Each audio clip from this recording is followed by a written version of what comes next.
Plasma. Plasma is the largest part of your blood. It also carries water, salts, and enzymes. The main role of plasma is to take nutrients, hormones, and proteins to the parts of the body that need it. Plasma was first discovered by William Crookes in 1879 and called plasma by Irving Langmuir in 1929. Who needs plasma? Children and adults with cancer, including leukemia, need plasma transfusions. Other users are people undergoing liver transplants, bone marrow transplants, and severe burn patients. What is the function of plasma? Plasma serves as a transport medium for delivering nutrients to the cells of the various organs of the body, and for transporting waste products derived from cellular metabolism to the kidneys, liver, and lungs for exertion. The other functions of plasma is that a plasma forms liquid base of blood. It serves many functions in the body. Some of these functions include coagulation. Coagulation in many important proteins such as fibrinogen, thrombin, and factor X, and present in plasma as play a vital role in the clotting process to stop a person from bleeding. Second is immunity. Immunity, blood plasma contains disease-fighting proteins such as antibodies and immunoglobulins, which play a crucial role in the immune system by fighting pathogens. Next is blood pressure and volume maintenance. A protein present in plasma called albumin helps to maintain the oncotic pressure. This prevents fluid from leaking into areas in the body and skin where less fuel. Next is pH balance. Substances present in blood plasma acts as buffers, allowing plasma to maintain pH within the normal ranges, which helps to support cell function. Next is transportation. Plasma in the blood helps to transport nutrients, electrolytes, hormones, and other important substances throughout the body. It also helps to remove waste products by transporting them to the liver, lungs, kidneys, and skin. Body temperature. Plasma helps maintain body temperature by balancing heat loss and heat gain in the body. Red blood cells, also referred to as red cells. Red blood corpuscles, hematids, erythroid cells, or erythrocytes are the most common type of blood cell and the vertebrate's principal means of delivering oxygen to the body tissues via blood flow through the circulatory system. So red blood cells is that carries oxygen. Red cells contain hemoglobin, and it is the hemoglobin which permits them to transport oxygen and carbon dioxide. Hemoglobin also is from being a transport molecule is a pigment. It gives the cell its red color and name. Who is the father of red blood cells? The father of red blood cells is Anthony van Leeuwenhoek. What is the function of red blood cells? Red blood cells are responsible for transporting oxygen from your lungs to your body tissues. Your tissues produce energy with the oxygen and release a waste, identified as carbon dioxide.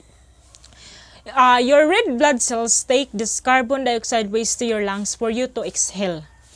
Red blood cells, also known as erythrocytes, deliver oxygen to the tissues in your body.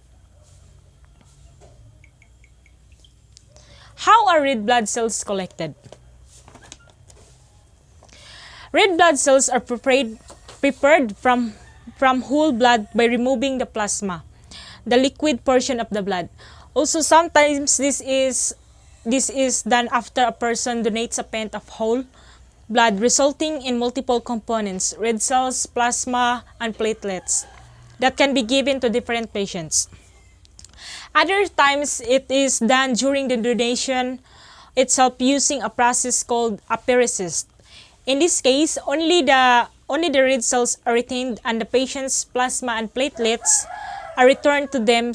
Some donors say that this leaves them feeling more hydrated than giving a whole blood donation.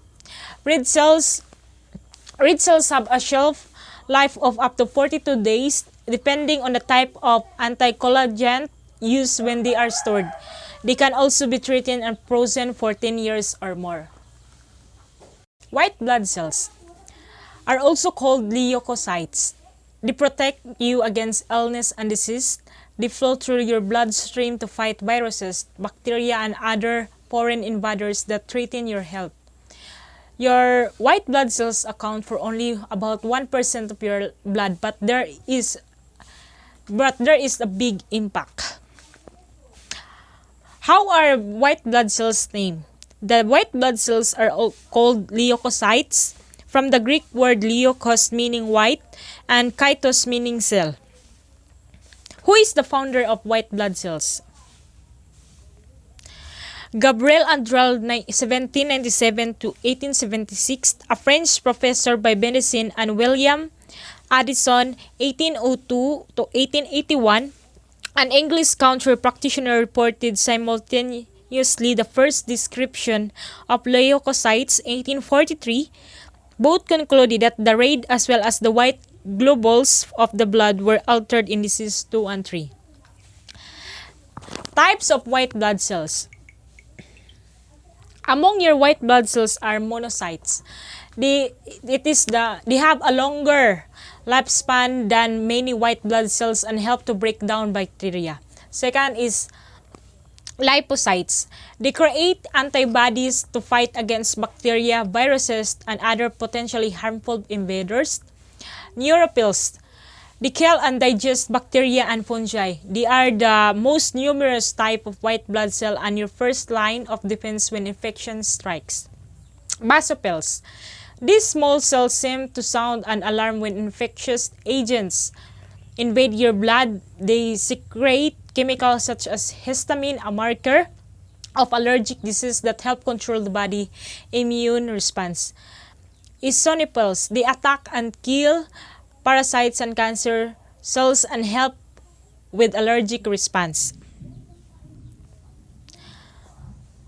A number of diseases and conditions may affect white blood cells levels includes first, weak immune system. This is often caused by illnesses such as HIV or AIDS or by cancer treatment. Cancer treatment is such as chemotherapy or radiation therapy can destroy white blood cells and leave you at risk for infection. A higher than a normal white blood cell count usually means you have some type of infection. White blood cells are multiplying to destroy the bacteria or virus. Myelodysplastic syndrome.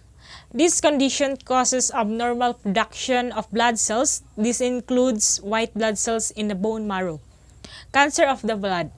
Cancers including leukemia and lymphoma can cause uncontrolled growth of an abnormal type of blood cell in the bone marrow. This results in a greatly increased risk for infections or for serious bleeding. Myeloproliferative disorder. This disorder refers to various conditions that trigger the excessive production of an unhealthy balance of all types of blood cells in the bone marrow and too many or too few white blood cells in the blood. Medicines. Some medicines can raise or lower the body's white blood cells count.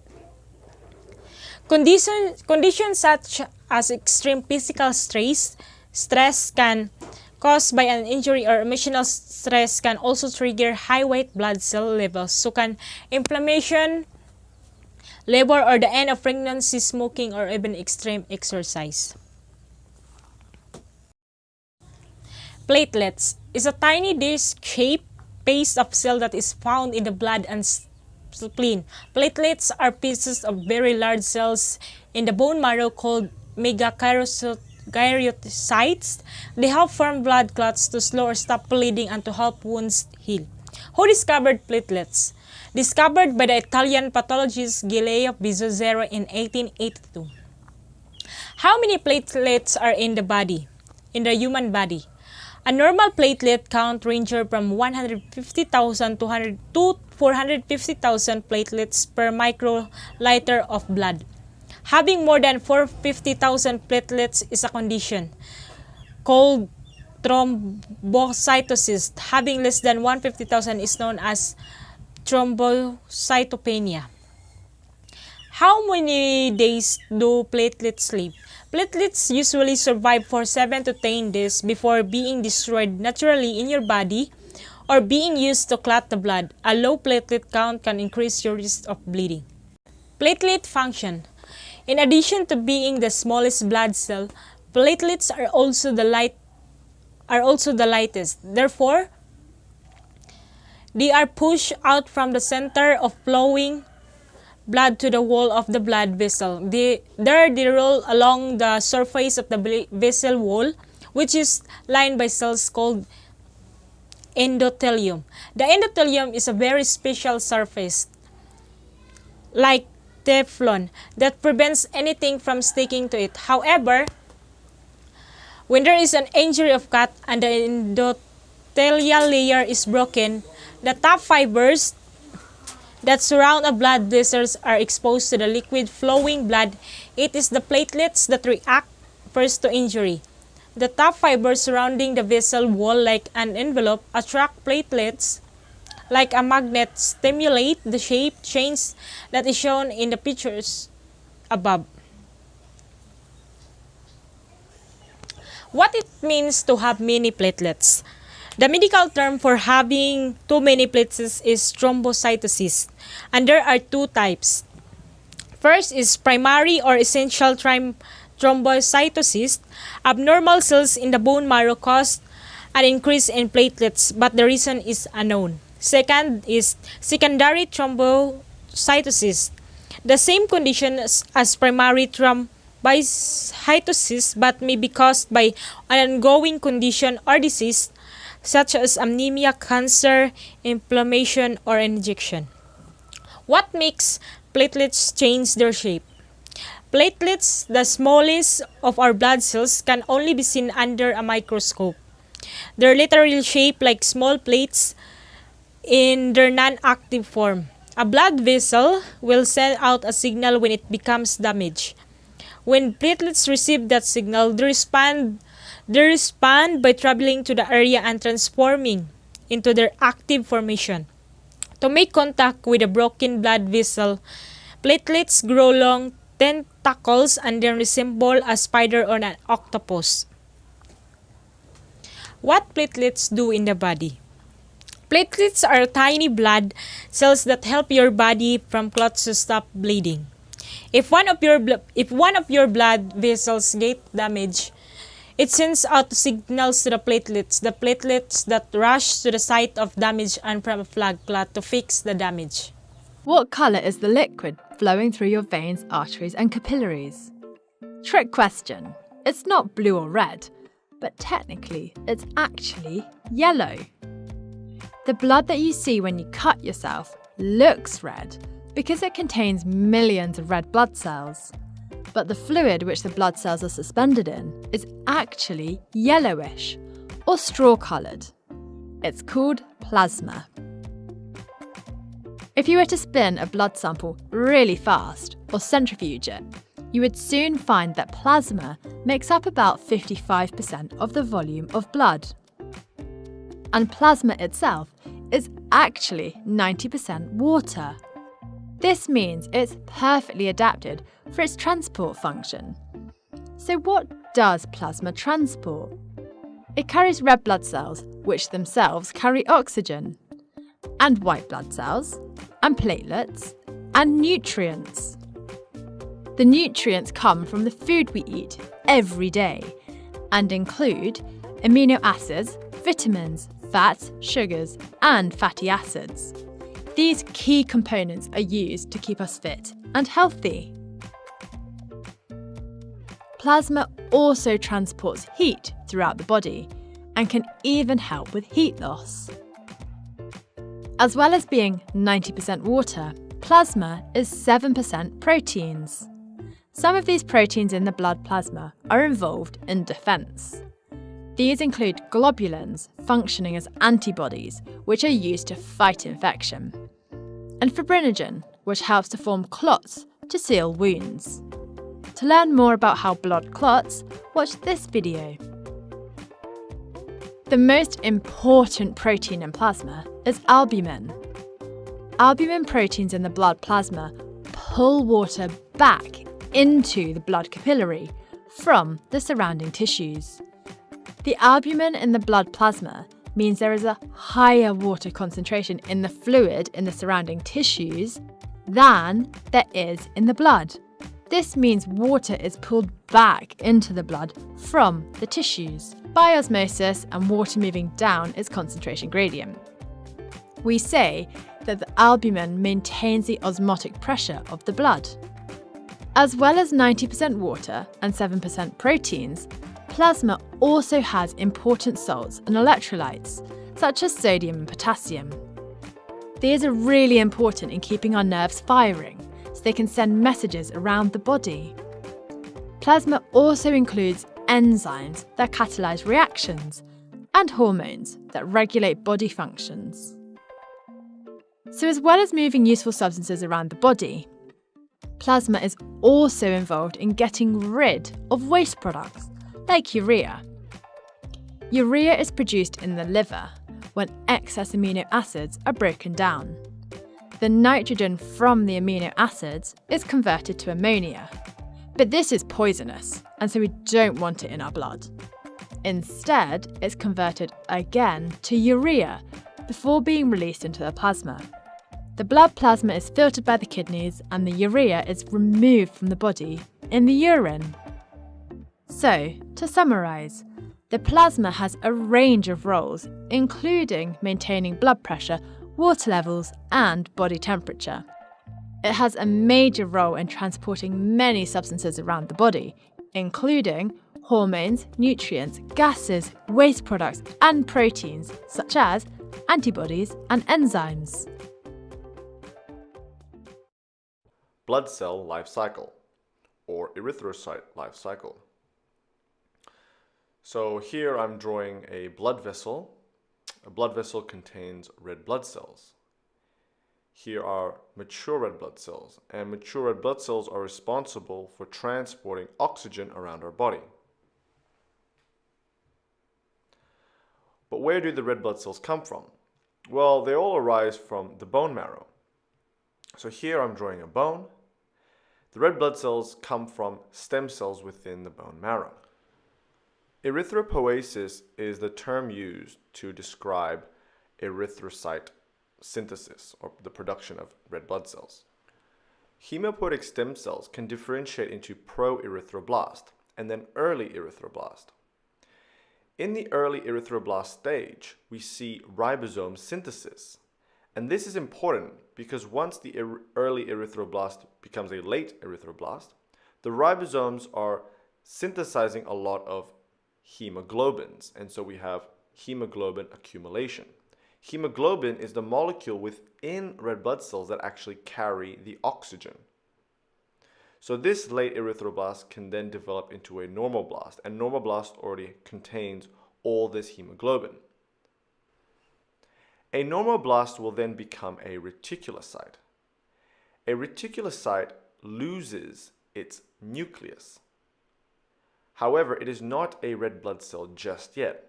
A reticulocyte actually stays in the bone marrow for several days before entering circulation. And once entered into circulation, the reticulocyte, after about 1 to 2 days or 24 to 48 hours, it will mature and become a erythrocyte. Erythrocytes are the red blood cells that we know that circulate and carry oxygen around our body. But erythrocytes don't circulate in our body forever. It has a lifespan of about 128 days when it's aged or when it's damaged. And so when it's aged or damaged, it has to be removed. Red blood cell removal occurs in three main organs: the spleen, the liver, and the bone marrow. So here I'm drawing a few old red blood cells that need to be cleared out. And here I'm drawing the spleen. Within the spleen we have macrophages. And it is these macrophages that will actually engulf these old erythrocytes and break them down. And so when the old red blood cells are broken down, you end up with a lot of hemoglobin. The hemoglobin can then be broken down further into globin and its heme component. Globin is then broken down to amino acids, and the heme is broken down to two main products: bilirubin essentially, and iron. These macrophages are not only found in the spleen, as I mentioned, but they're also found in the liver and bone, and they do exactly the same thing. Most of the breakdown product of red blood cells are recycled. So for example, here the amino acids will enter back to circulation and then will travel to the bone marrow to be used in erythropoiesis again, the production of red blood cells. The iron and bilirubin also have similar fates. So the iron, it can't actually travel in the blood just like that. It has to be attached to a transporter. And so iron obtains a iron transporter from the liver known as transferrin. And it's this way how iron makes its way back to the bone marrow for erythropoiesis. Bilirubin goes back to the liver, either through albumin transporter or whatnot. But essentially, bilirubin ends up in the liver. Now, bilirubin has a few fates. Most of the time, bilirubin is actually secreted or excreted through the bile system. So bilirubin will enter the bile and then will be secreted into the duodenum of the small intestine. And this is through the bile duct. So bilirubin is excreted in feces, or it is reabsorbed and is excreted in urine. Now that we're in this picture of the stomach and small intestine, it's important to note that when we eat nutrients, some of these nutrients are important in red blood cell production. They are absorbed in the small intestine. So nutrients absorbed for erythropoiesis include amino acids, monosaccharides, lipids, vitamin B12, folic acid, and iron. And all these are used in erythropoiesis because we need these to make red blood cells. And as I mentioned, the main function of red blood cell is to transport oxygen to tissues. So now let's look at one important hormone or factor that influences erythropoiesis. In times of hypoxia, when we have a decrease in oxygen levels, this will stimulate the kidneys to produce an important hormone called erythropoietin. And erythropoietin is such an important hormone in erythropoiesis because it stimulates erythropoiesis. And so when you have kidney failure, for example, your kidneys are not able to produce erythropoietin, so you usually develop anemia. I hope you enjoyed this brief video on... It's Medicosis Perfectionalis here. We are done with anemia. We are going to discuss leukemia. In the previous video we have talked about the complete blood count. Today let's talk about the white blood cells in an introduction to leukemia and lymphoma. Coming up, Medicosis Perfectionalis. But first, what is the function of your white blood cell? It's the military. It defends your body against foreign invaders. If they went nuts and starting attacking your own body, this is an autoimmune disease. If they went nuts and started dividing repeatedly, excessively, in a crazy way, this is called cancer, such as leukemia or lymphoma. Here are your white blood cells. You have neutrophil, which is neutral, basophil with basophilic granules, eosinophil with eosinophilic granules.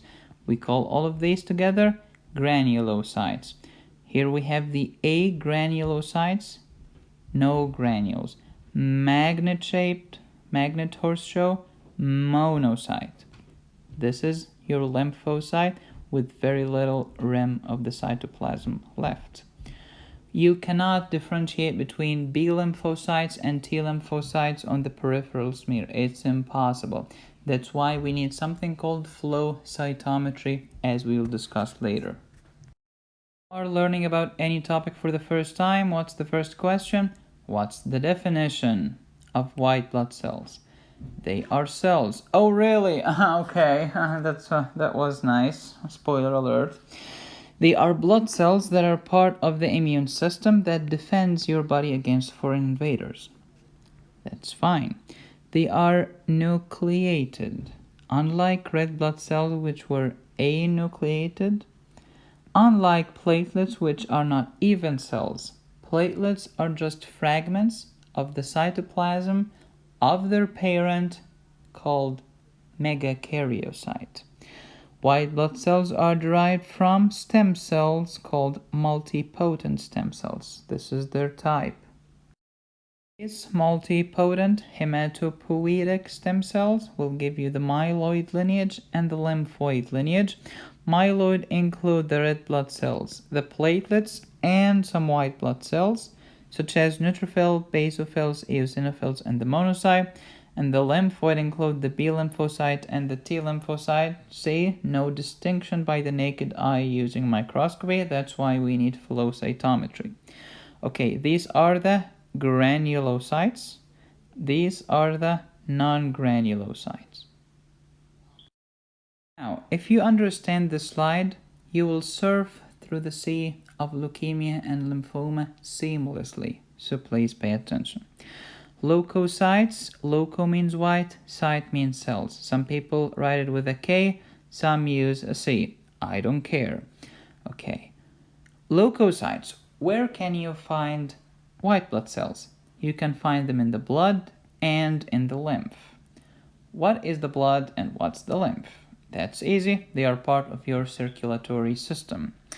The blood system is a closed system. It starts in the heart and it ends in the heart. So let's do it. From the right side of the heart comes deoxygenated blood to the lung. The lung oxygenates this blood using oxygen that you breathe and returns nice red oxygenated blood to your left side of the heart. Pump it through the aorta to the rest of your body, and then the rest of your body uses blood, uses oxygen, and produces CO2, goes to the superior and inferior vena cava to the right side of your heart. Welcome back home. Starts in the heart, ends in the heart, closed system, that's the blood. How about the lymphatic system? It's not a closed system, which means they start at the capillary interface. As your blood is getting filtered through these capillaries, the cells will stay behind and the plasma will diffuse. When the plasma tries to come back, some of them, or let's say the huge bulk, goes through the vein or the venule, and a minority of this plasma gets filtered into the lymphatic system.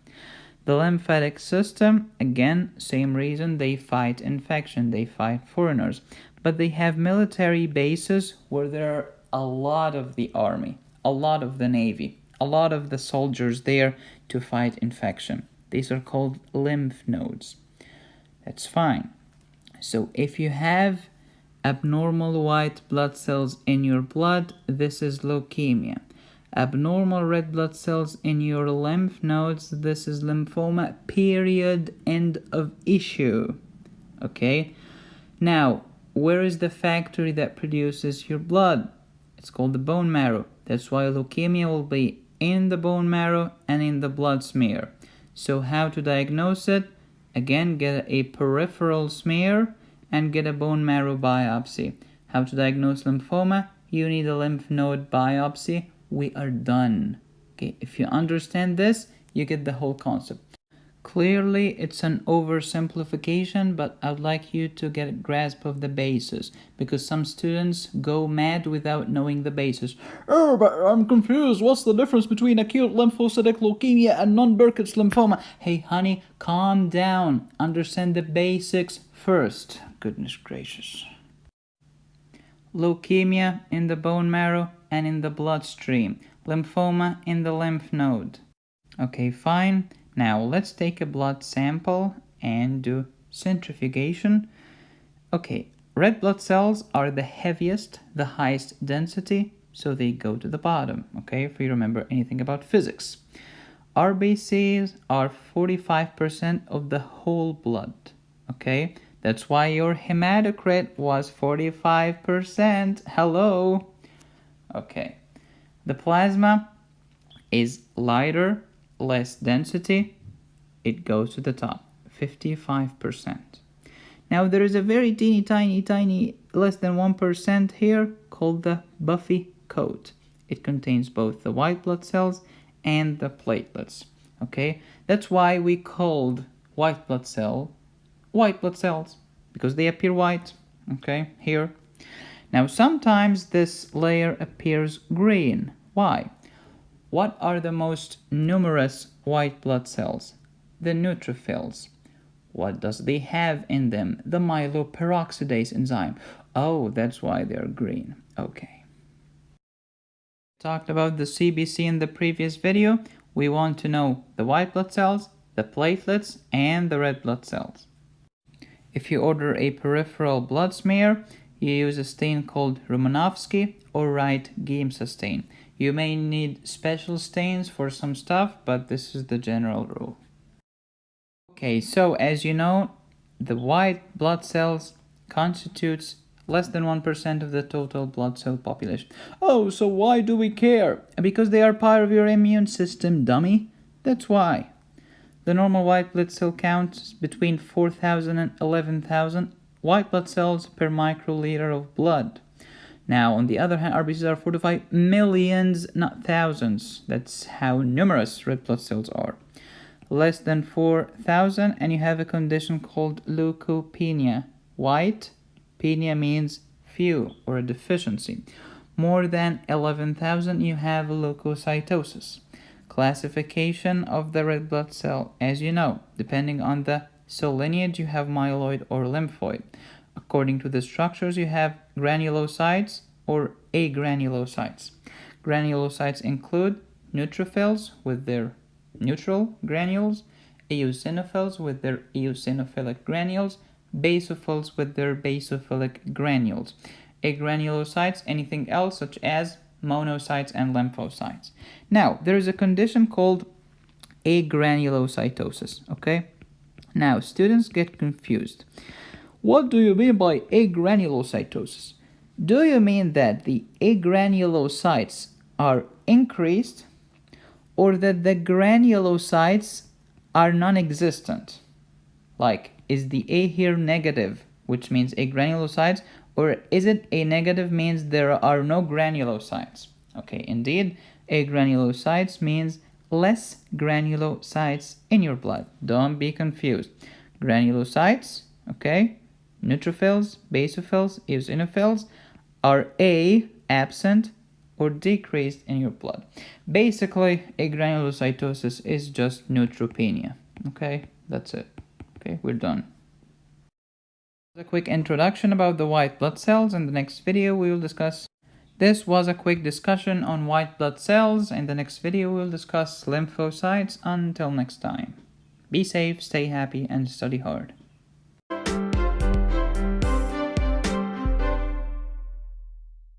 As you know, your blood consists of plasma and cells. Cells include red blood cells, white blood cells, and platelets. Red blood cells are the most numerous. They are in millions. Platelets are only in thousands or hundreds of thousands. Plasma has water and proteins. It has the albumin, which is the most numerous. If it's the most numerous, it's going to contribute to the osmotic pressure because osmosis only cares about number and not the mass. Globulin is large, less numerous, and we have three types: alpha, beta, and gamma. Beta globulins are the coagulation factor. Gamma globulins are the antibodies. First, let's get this out of the way. Hemostasis is different from homeostasis. Hemo means blood, stasis means stable. We have two types. We have primary hemostasis and secondary hemostasis. think of them as two separate things. I know they are interconnected, but it's different. Think about anatomy. In anatomy, they told you that you have only one heart. In medicine, this is BS. You have two hearts. You have the right heart and the left heart. They are two separate things. Yes, there is a relationship between them, but to think as a doctor, think of them as two distinct entities. Same thing here. Think of primary hemostasis and secondary hemostasis as two different things. Primary hemostasis is by the platelets.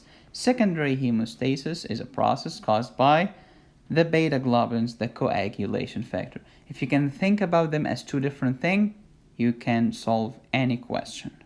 The normal platelet count is 150,000 to 400,000 per microliter. Theoretically speaking, less than 150 is thrombocytopenia. But clinically speaking, I don't care about thrombocytopenia unless the platelet count falls below 50,000. Same thing, more than 400,000 theoretically is called thrombocytosis. But clinically speaking, I don't care about thrombocytosis unless platelets are more than 750,000. Why is that? It's the bell-shaped curve. Let's say that here is the normal range, from here to here.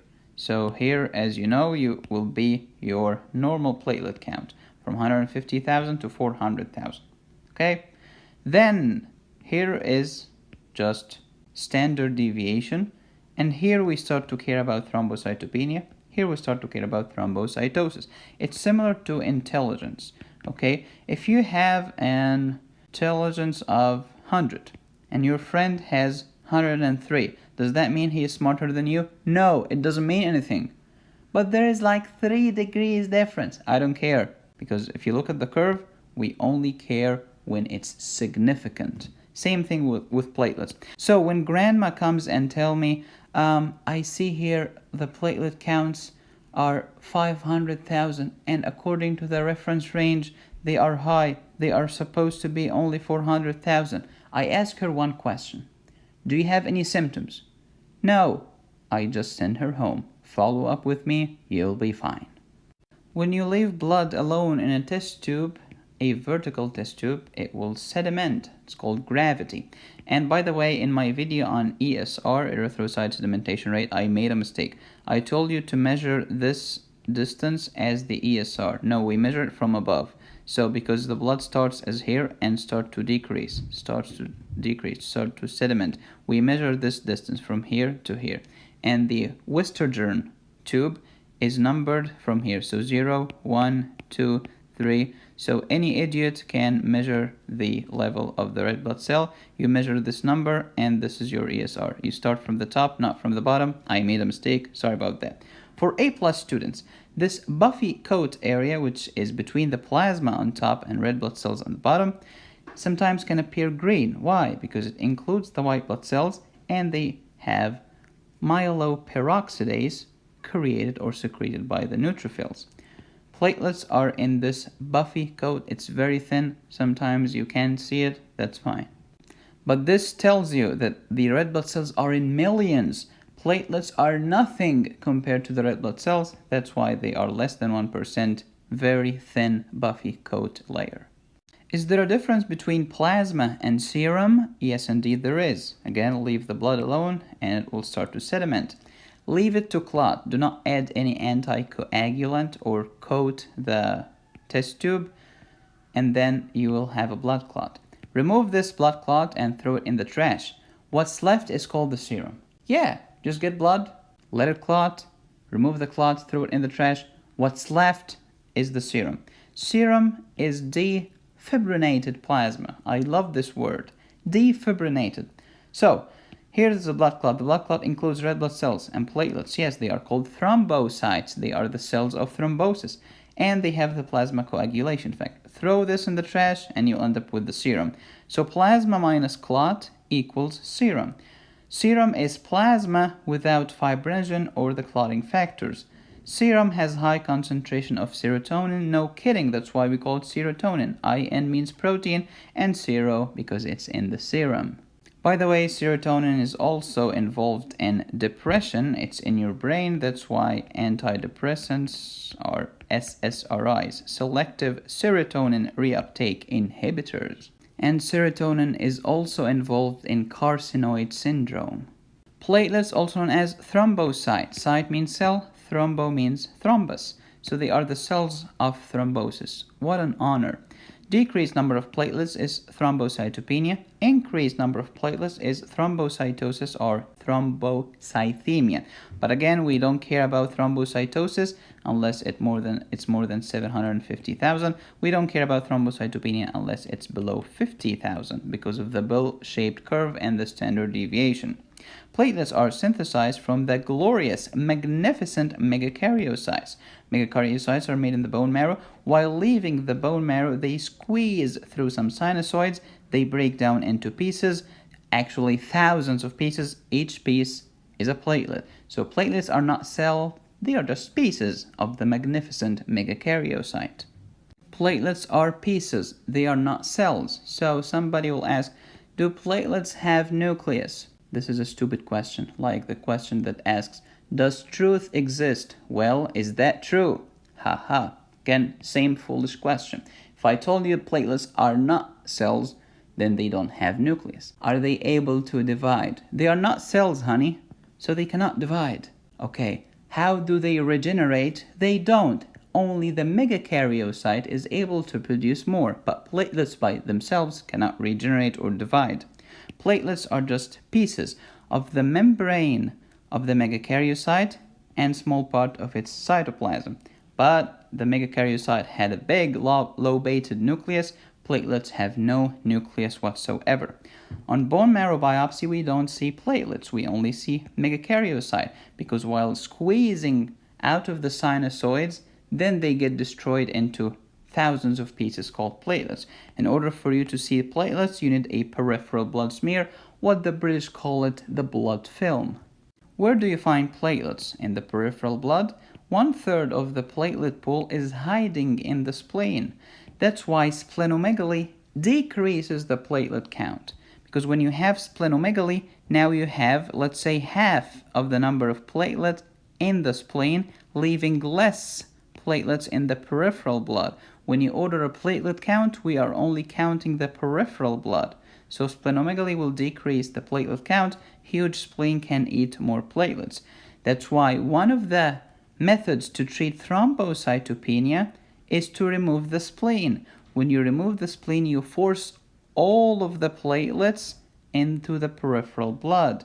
So platelets now have nowhere to hide. They are forced into the blood stream, increasing the platelet count and back to normal. Here's a very important point. Yeah, we sometimes blame the spleen for the thrombocytopenia. However, spleen can only eat much platelets, which means if platelet count is 20,000 or below, don't blame the spleen. There is something else going on. The spleen cannot eat that much platelets, so please go fishing and look for something else if the platelet count is less than 20,000. What stimulates platelet production? The hormone thrombopoietin. Remember red blood cells? Erythropoietin stimulate red blood cell formation. Same thing here.